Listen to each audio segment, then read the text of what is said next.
আসসালামু আলাইকুম। আজকে আমি শেয়ার করব দুইটি উপকরণ দিয়ে কিভাবে বাদাম টানা তৈরি করেছিলাম। প্রথমে আমি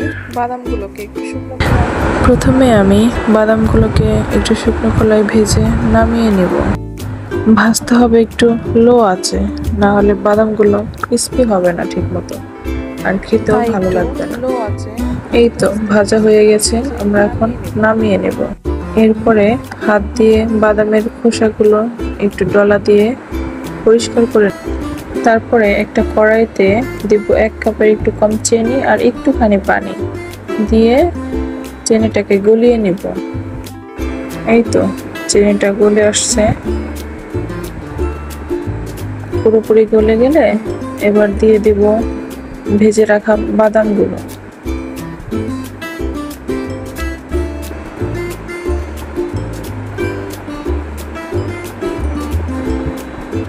এই তো হয়ে গিয়েছে। এবার আগে থেকে একটা তেল ব্রাশ করা স্টিলের পাত্রে আমি এটাকে নামিয়ে ঠান্ডা করে, এই তো আর বাদামটা একদম রেডি। সবাই ট্রাই করে দেখতে পারেন, আশা করি ভালোই লাগবে।